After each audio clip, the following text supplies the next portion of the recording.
don't know if you've been asked, you probably have, but I wondered what the origin of the band name was about. It's a really unoriginal thing, but... Yeah. Well, should I tell you the true story, or should I make one up? I'll let you decide. Do you want a cigarette, by the way? No, it's not. Okay. Yeah. No, go ahead and smoke it. Well, the true story is that there was no band that didn't exist. And I was telling people that I wanted to start a band, and at one time I was making a joke or something, and I said something about Smashing Pumpkins, and I thought, oh, that would be a good band name. So then when I would tell people I was forming a band, or I wanted to form a band, people would say, oh, well, what's going to be the name of it? And I would just say Smashing Pumpkins. This is like a joke. And then... it kind of makes people laugh, actually, people who haven't heard. Oh, yeah, absolutely. And most people don't get the whole... Because the whole point of it is supposed to be like the Smashing Pumpkins, like, ta-da, not smashing. Everyone else thinks of it that way. So in the next album, I think we're going to write that just to fuck everyone up. But anyway, so I would just tell people in passing, and then started to form the band, and then people would come back up and say, "Oh, how's your band?" And Smashing Pumpkins, and then people were remembering, and I thought, well, that's good enough for me. And then you just don't, when you're starting a band, you just don't think that for the next 5 years you're going to have to deal with, be stuck with it. Why the fuck do you have this stupid name, you know? It's something that's really stood out. That's just, you know. Well, that was the other reason I decided to keep it, as I could, you know, I mean, if you named yourself after any insect or any, there's not many names that you could name yourself that either don't sound like a band name, or haven't, you know, so there was like, there was something about it that was at least enough of a band name sound, and then something that didn't sound like anything else, so.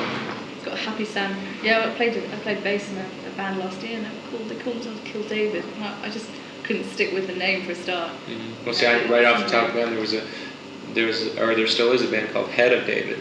Yeah, and then there's Killing Joke. You know, so I just right. See what I mean? Come so, on. how many bands are there with? There's a band Smashing Orange, but Smashing Pumpkins, no. How did you go at Reading? Because I got down there on the Sunday. Not good. I was going to say, is the British weather put you off our country for life? Not good. What was definitely like one of the biggest disappointments in my whole life. Yeah. I think like PJ Harvey had a really bad time at Glastonbury, and you know, a lot of festivals can sort of be either good or just really shit.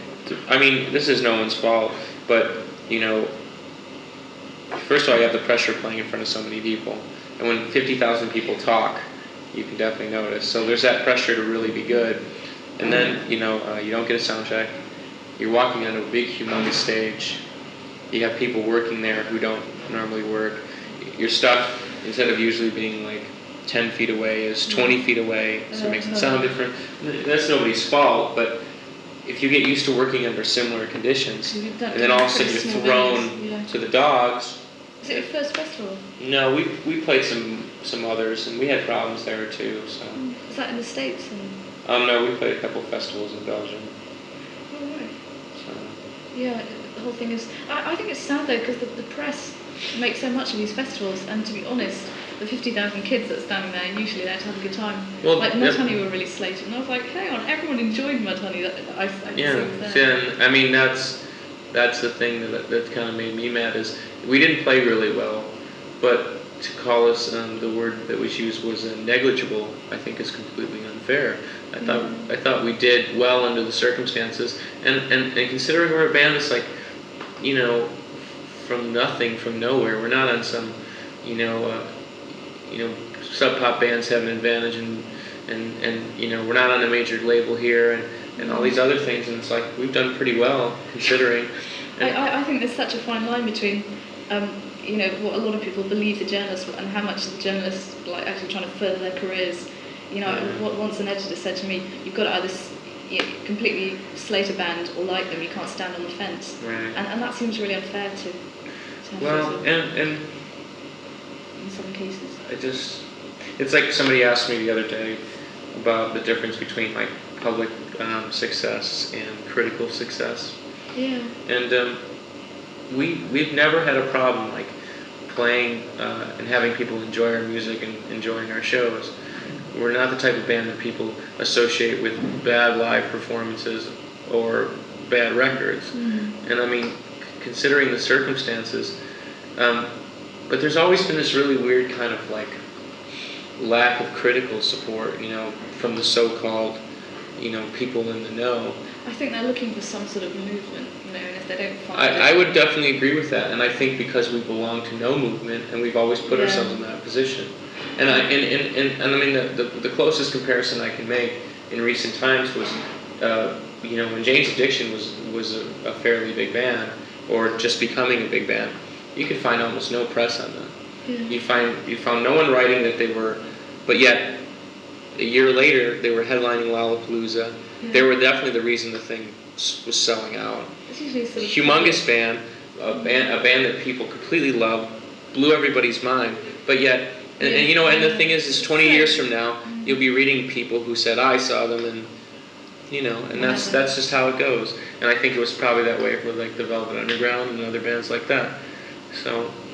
Yeah, I think there's quite a difference. I don't know. I think there's quite a difference between the fanzines and the underground actual sort of journalism world. I find the fanzines to be a lot more honest and not as slanted. I mean, I think they're directed really at the same age group of the fans who actually enjoy the music, rather than.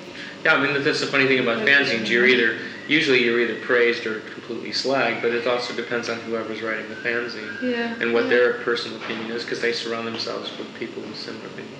I don't know. It's you can cry about it and wish that everybody liked you, but it's like the same thing with life.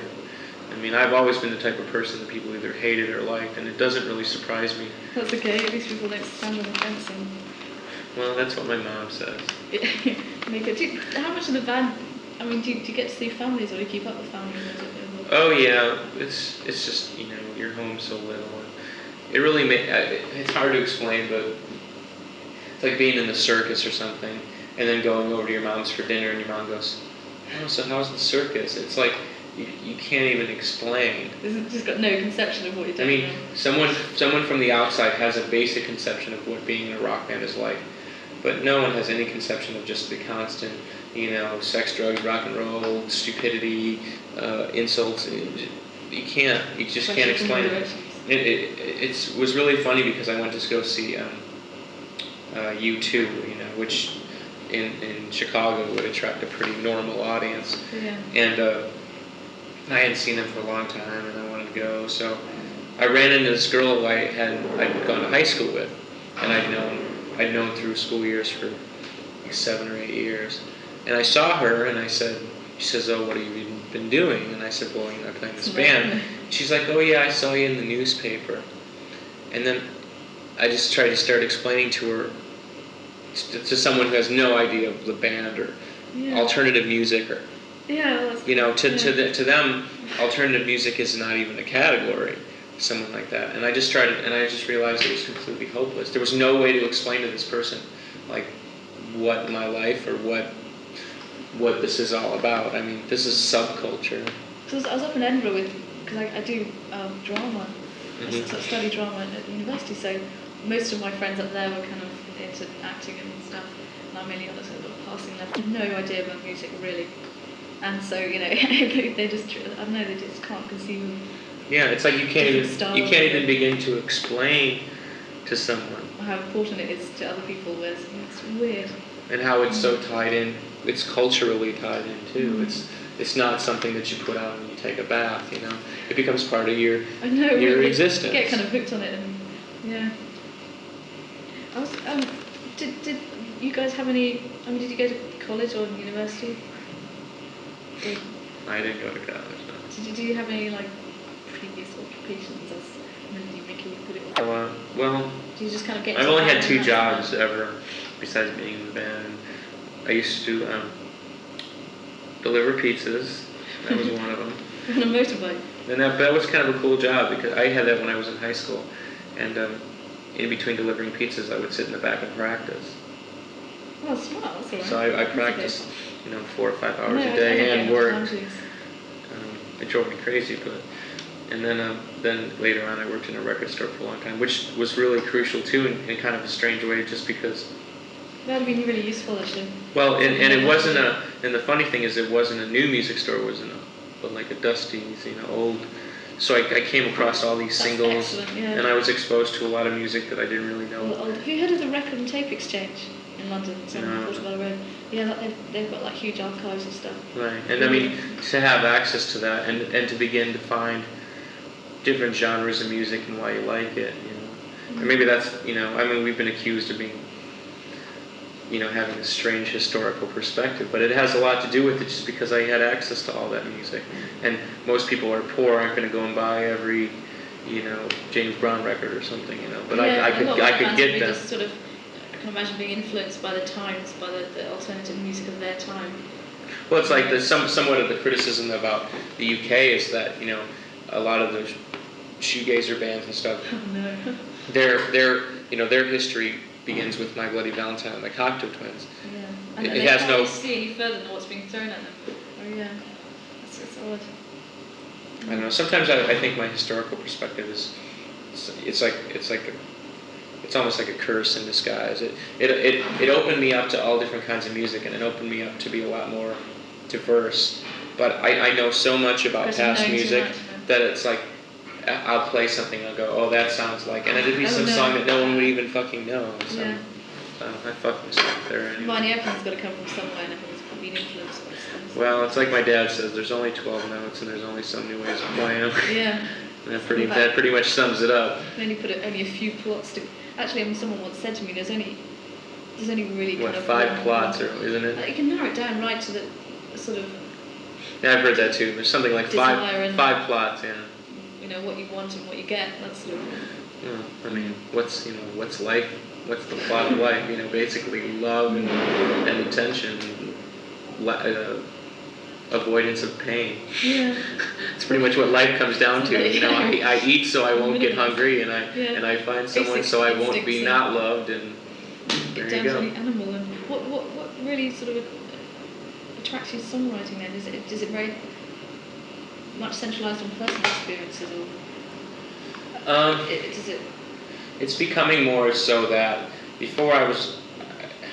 So I wonder. I mean, the singer in our band is just taken from personal experience. It's not much, but you know, he tended to centralise everything on his relationships, and it's freaky actually. Just realising he was singing about all these people that we knew, and I didn't. Mm-hmm. Yeah.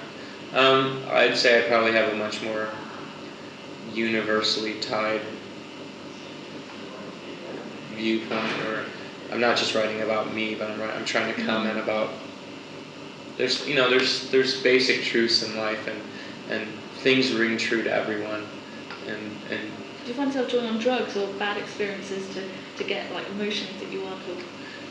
Drugs can definitely help. Yeah. Just kind of pop the head open every once in a while. Gives you different perspectives. I know that's enough, but slightly. No, but I think drugs can be really good to lend a certain amount of. It's very, very dangerous, but they lend a certain amount of objectivity to your life. You can let go of your ego for a little while, and you can step back and realize how fucked up you really are, and see, you know, it's amazing how. I mean, just this is personal, but the older I get, the more it's like I find myself getting conservative in a very natural kind of way. Yeah, I found that about my parents. We used to live abroad, and they came back from Hong Kong, and it's like you see this really scary change coming over. But I think it's just a natural. Just when you calm down and you realise that you haven't got to do something, you haven't got to impress a certain amount of people. Yeah, you stop, you know. Relaxation. You know, like, you know, when I was 19, I looked in the mirror like every fleeting second, you know. And then you get older and it's like, well, you know. Go get the mirror rest today. Well, you know, and you start thinking about cutting off all your hair. And... No, that's just it. I mean, it's kind of sad in a way to be kind of squashing ideals, but then again, well, it's. Do you see yourself in a suit and tie? Well, no, but with me, it's just been. I don't really feel like I ever had a proper childhood, and in some retarded way, you know, this post-adolescence has been somewhat of a reliving of my childhood. But at the same time, I'm getting older, and my mind and my body can't respond in some ways that as much as it used to. And I mean, like right now, I'm a complete physical wreck. I have bruises like you wouldn't believe from diving in the crowds. I literally got my arm ripped off. I had to call a doctor, and it's just like ridiculous. And I just everywhere there's bruises and cuts, and I have to go to all these doctors because my wrists are fucked up. And there's a limit to how much you can do that. Yeah. And just you start. Did you move around a lot when you were younger then? No, not really. Not really, but there was a certain transience because my father was a musician. He was always gone. And my mother was a stewardess, and she was always gone. Mm-hmm. So even though we weren't moving, there was never any kind of solidity. And it's really that kind of nomadic feeling has definitely followed me around to this point. Even though I have an apartment and everything, I don't feel at home. I refuse to accept any place as my home. I know. I feel kind of, because I've moved around sort of my childhood, I really can't accept that anywhere's sort of somewhere to settle down or anywhere's home. It's just really odd feeling. I think it's really an essential thing. Yeah. And it's kind of weird because but then you get a lot of a sort of more worldly perspective, and there are advantages. You kind of see some people like really have the blinkers on. They're really narrow-minded. Well, you understand. It's like there's a good and bad to everything.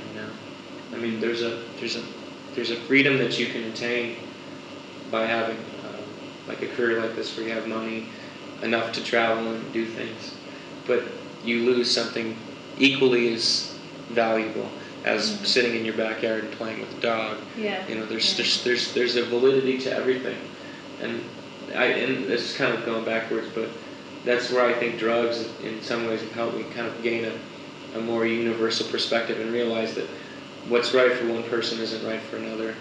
And that's what's been really hard with me to deal with specific criticisms about the band, because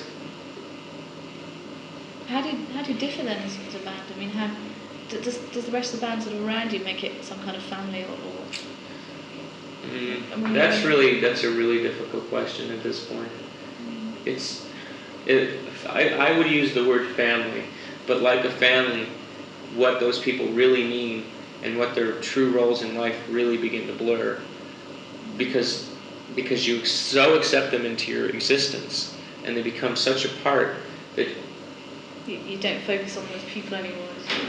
There's like no true definition as to what you feel about them, and you really start to lose perspective.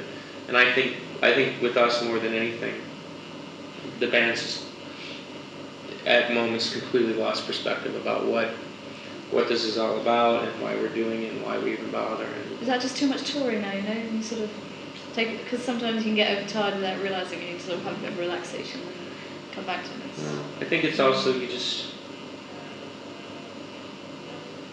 a choice between like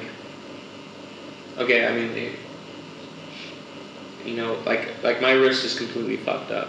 If I went to a doctor and the doctor said, you're going to have surgery on your wrist, or your wrist is going to be really fucked up when you get older, and you'll have to not play for 6 months, I would choose not to have surgery.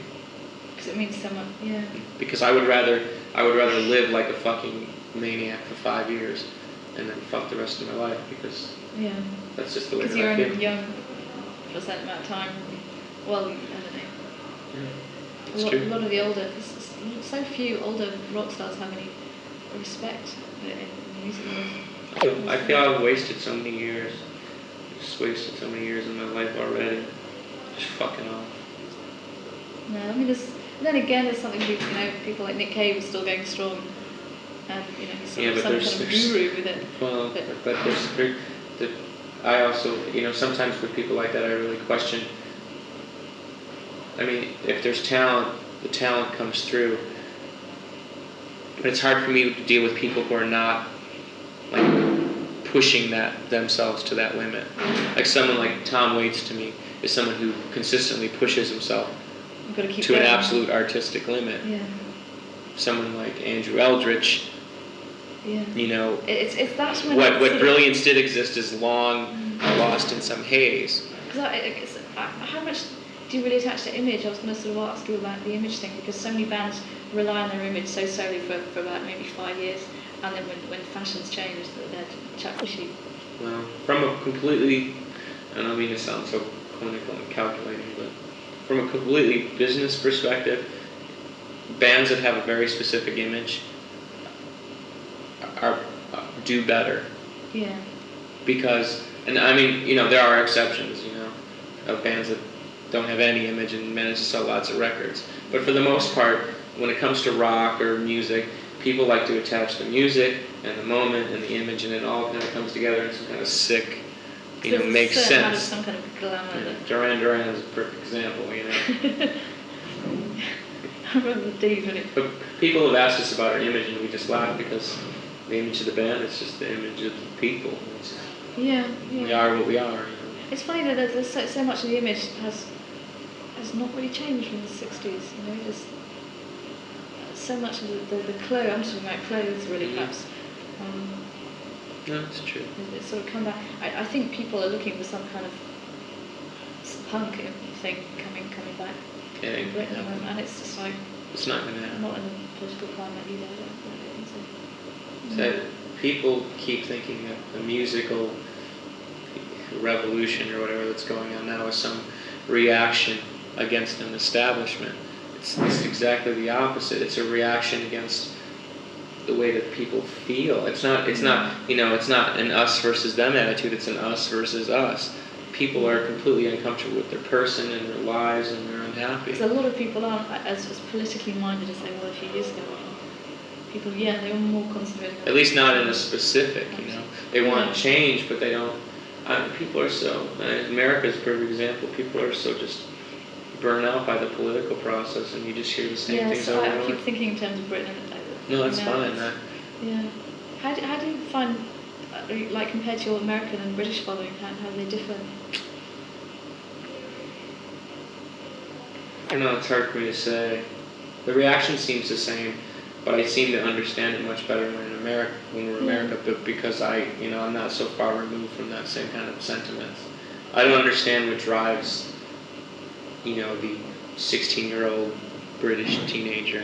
Where I understand what drives us. British Reserve and all that kind of.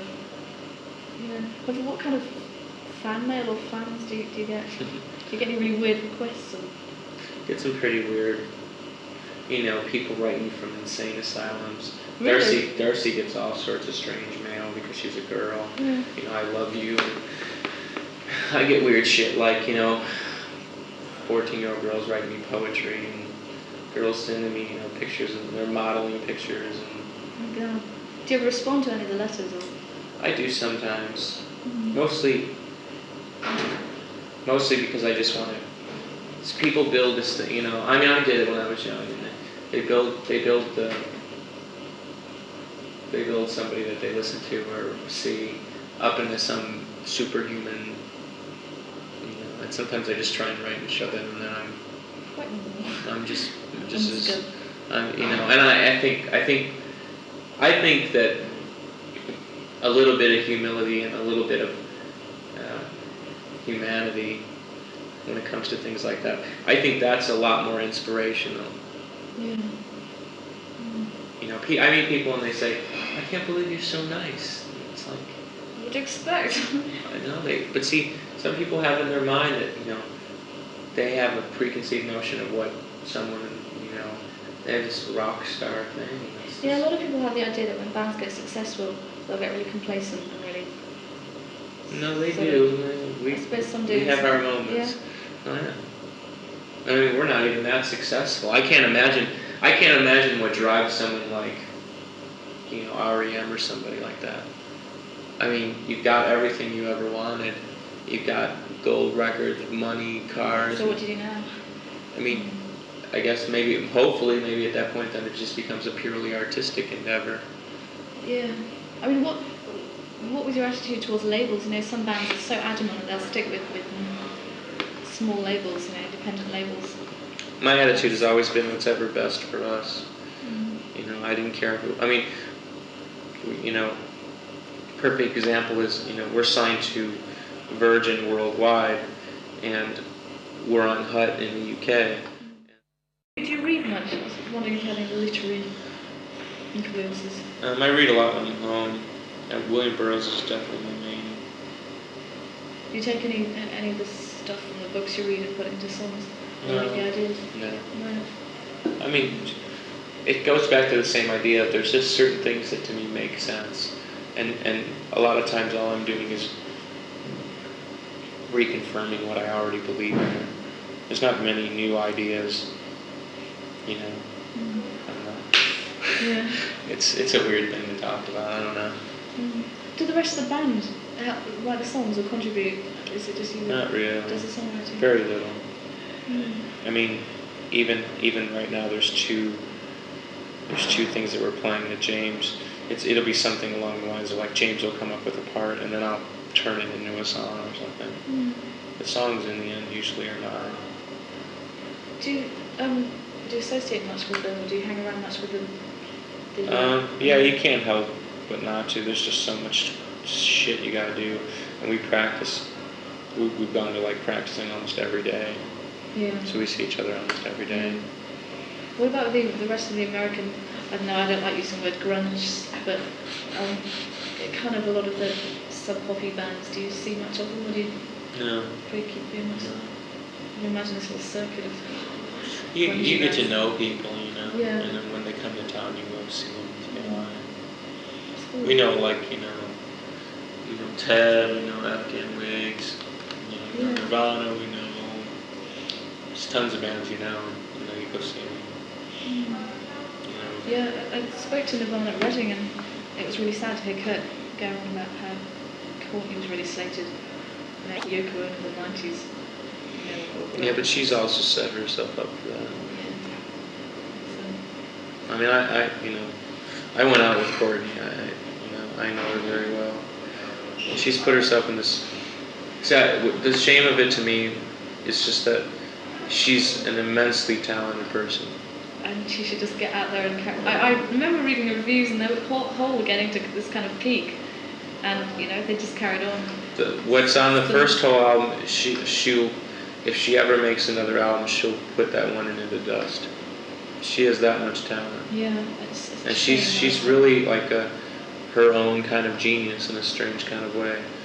But the thing is she set herself up in this position. She's signed to Geffen, which is Nirvana's label, so everyone's going to perceive that as that. I've got the editor in the office going, oh yeah, Courtney, she's a bit of a gold digger, she's gone to Geffen. And that's what everyone's gonna. Even if those things aren't true, it's what it looks like, And it's guilt by association, unfortunately. And I just really think the shame of it all is she's put herself in this position, and she said these ridiculously stupid things that she never should have admitted to in public. And she's put herself in a position of like no win.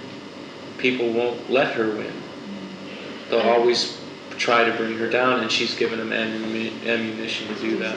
I mean, the press is there to either sort of you can manipulate them to a certain extent, but I mean that when you want to publicise yourself, you can either kind of do it well or. Well, when you admit to fucking shooting smack when you're pregnant, and that's people aren't going to let you forget that. Yeah. And some of the movements in America that have a lot of strength and power, especially on an artistic level, like feminist movement.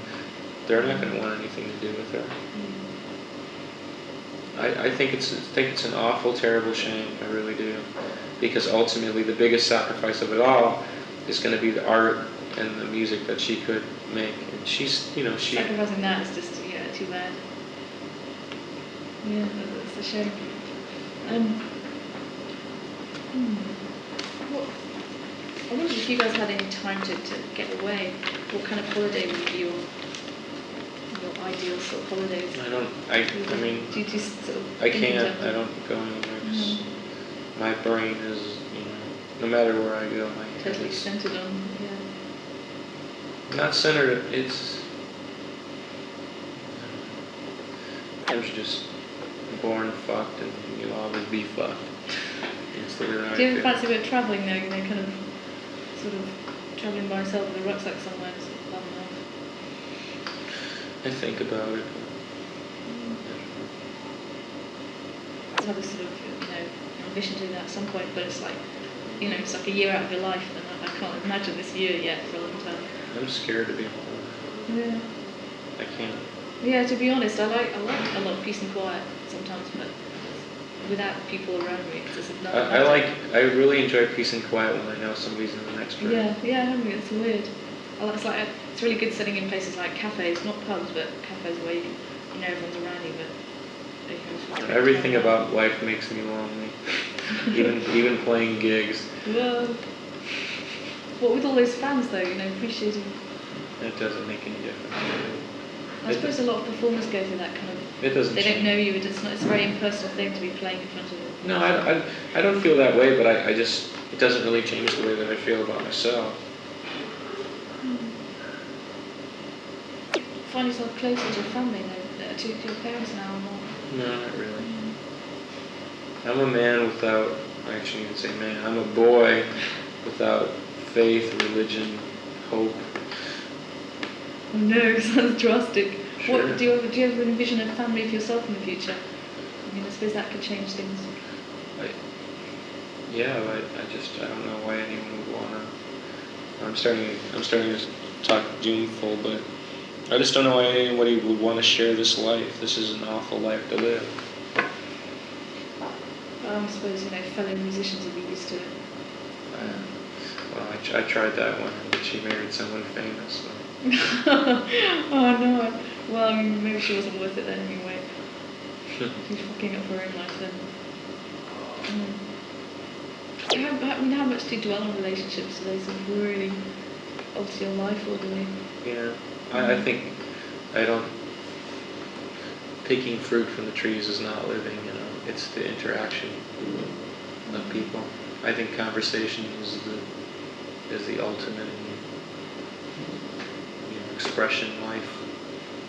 I mean, you can create art. You can do permanent things, but ultimately, what will change you the most, and what will have the most effect on you, is just what goes on every day. Yeah. Do you feel like really uncertain about the future, or? Mm-hmm. Yeah. Absolutely. Not so much. I don't doubt my ability, and I don't doubt my. How does it seem now? Just from like a personal thing, I just feel really, really uncertain about what's going. I would love to just go and continue. I don't have enough faith in journalism really. It's too much of a shark's pool. But then again, all the acting and the stage design. Yeah. But I mean, when you started out as a band, was that more scary, or kind of? Do you feel more confident then than now? Mm-hmm. Yeah. Best way I can explain it is when you don't have anything, you deal with the concept of just trying to have something, and then you work and you work and you work till, and you see this kind of finite point of like, okay, I can achieve that. Yeah. If you always sort of got what you want, got where you wanted eventually. Yeah. But I don't want this to sound pompous in any way. But at some point you pass a line and you realize that the possibilities and the opportunities are endless. That you could pretty much go as far as you want to go.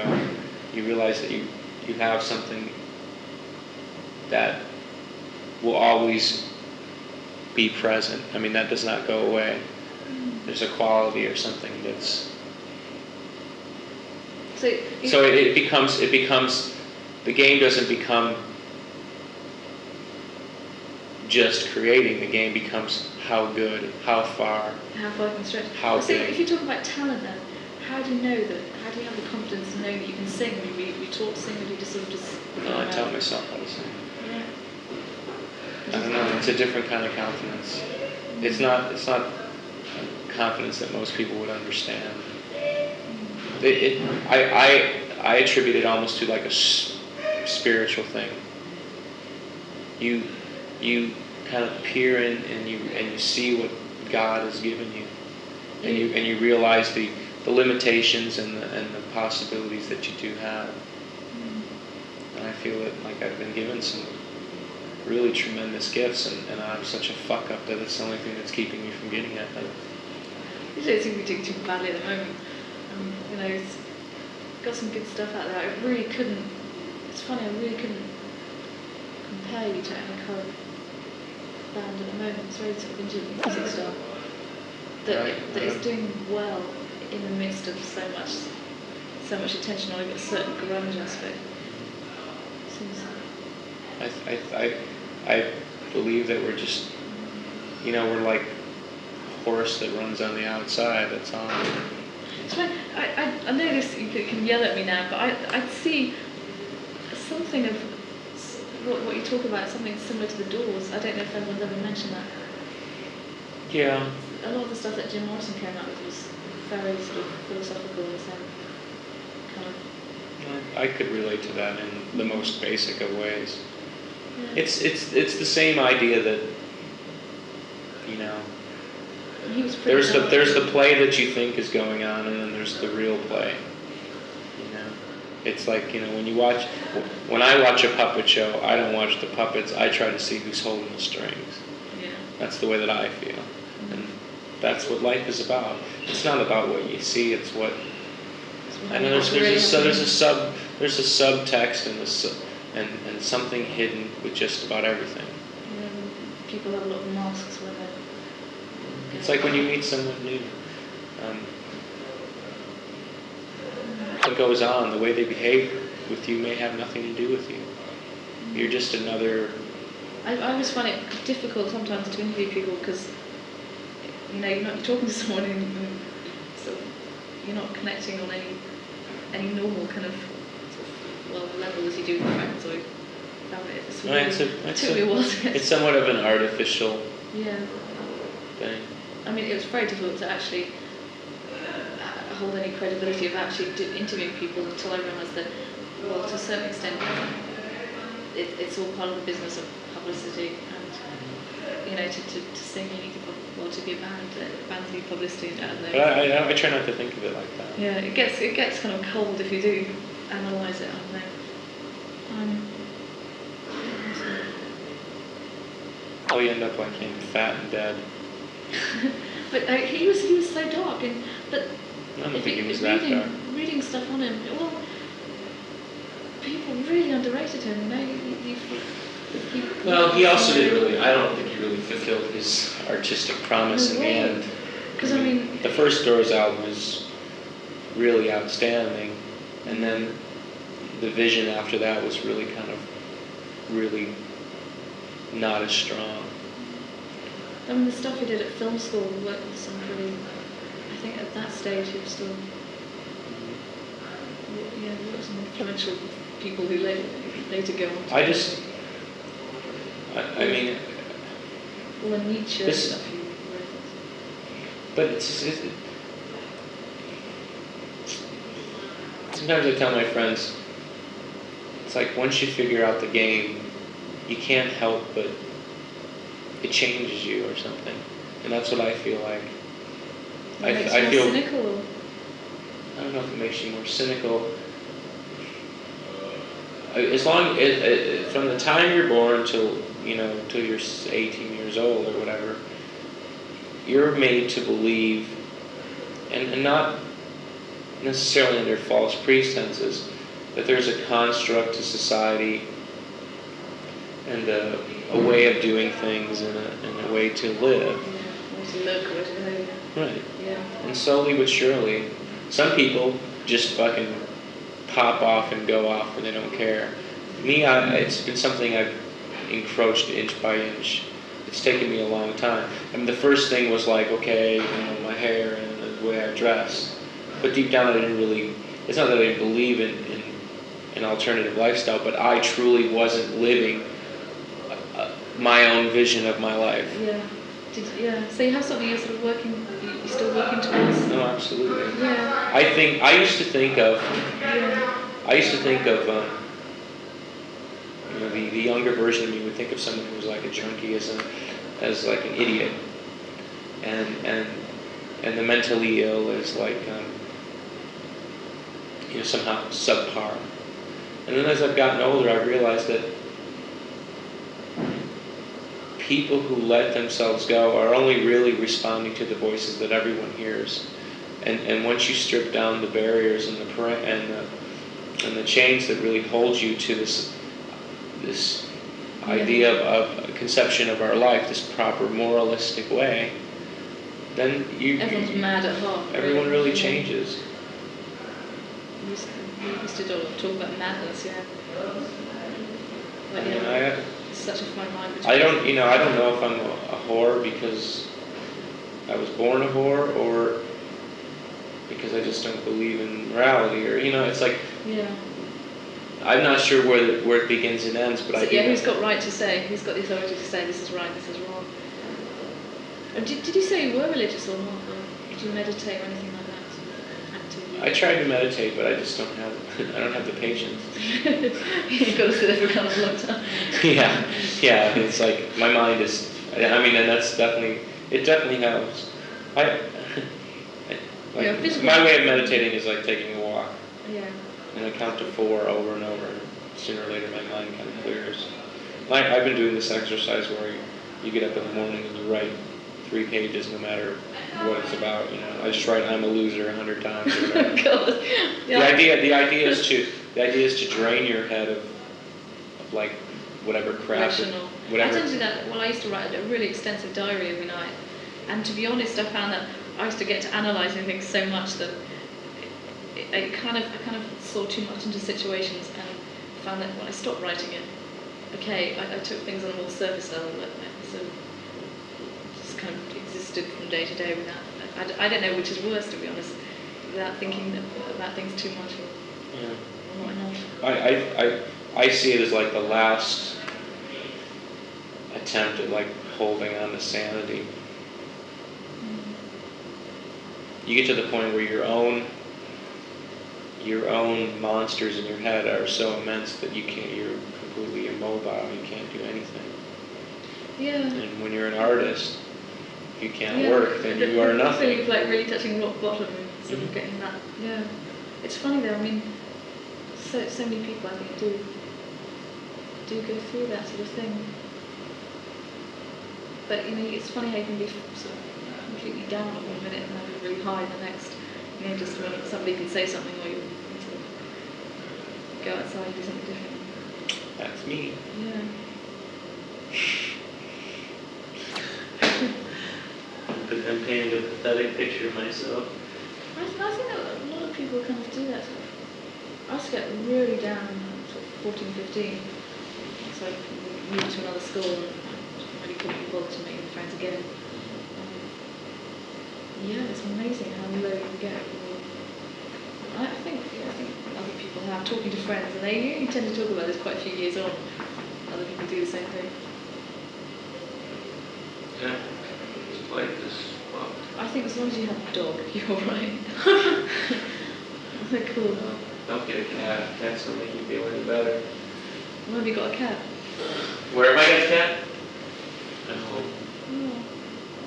See, you need to do laundry. If you don't do laundry, you don't smell good. If you don't smell good, you definitely don't feel good.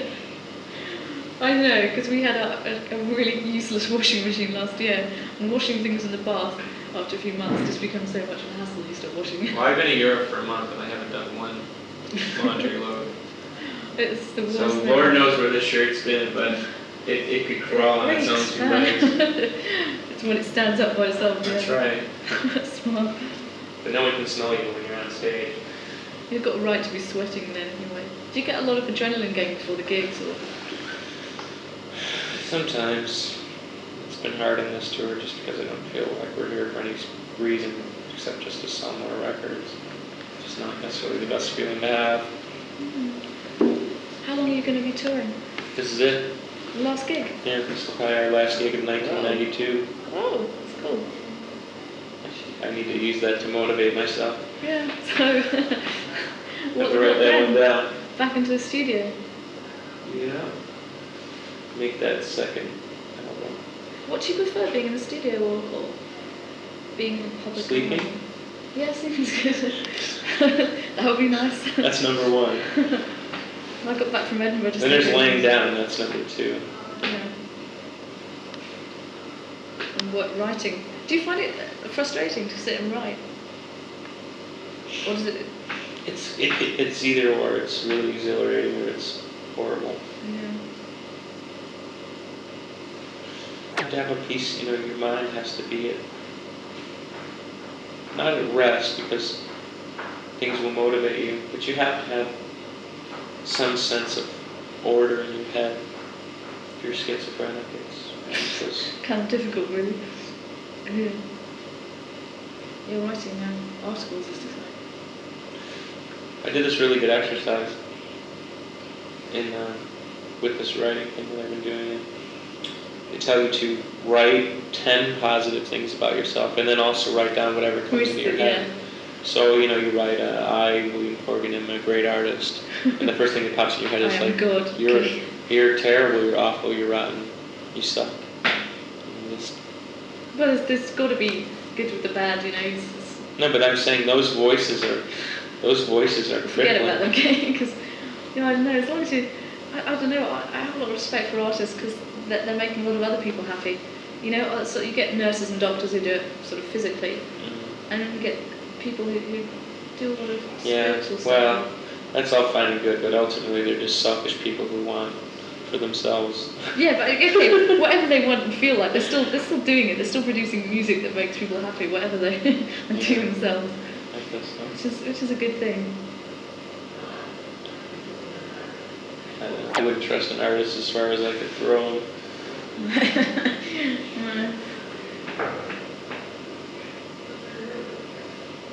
What about actual painting and drawing and stuff? Do you do any of that? I try.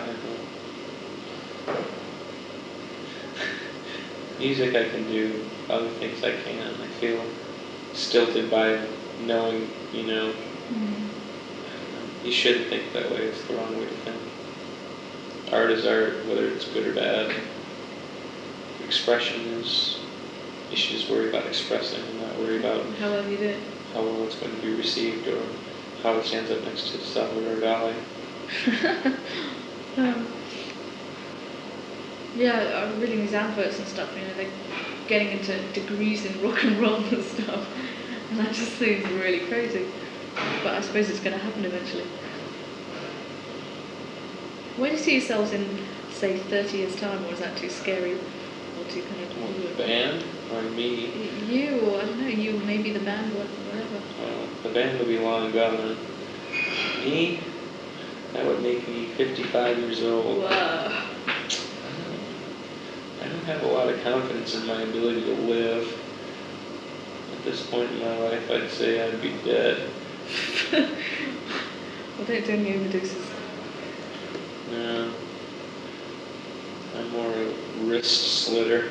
We used to have a teacher, we had this English teacher once, we were doing this kind of project on death or something, and she said, if you wanted to kill me, how would you kill me? The class killing a teacher, and I was like, oh, wow. So we all quickly decided in unison that she'd be thrown out the window. She was mad, it was weird. You had to write a story on killing a teacher. Yeah, it's funny when you get really depressed, death kind of takes on a romantic Yeah. It's like, it's the equivalent of the Hawaiian getaway. Yeah, they go on about death by drowning being the most hallucinogenic and easiest, but... I don't know about that. I wouldn't care to hallucinate while dying. No. I thought that very quickly, very painlessly. That's right. A coward, basically. If you could die in some act of passion, that would be my number one choice. Yeah, that'd be cool.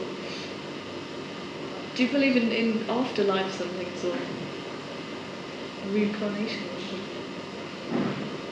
Yeah. Yeah. I definitely believe it. There's a lot of stuff that goes on that we can't even begin to understand. And it's just, a lot of it's just beyond our conception.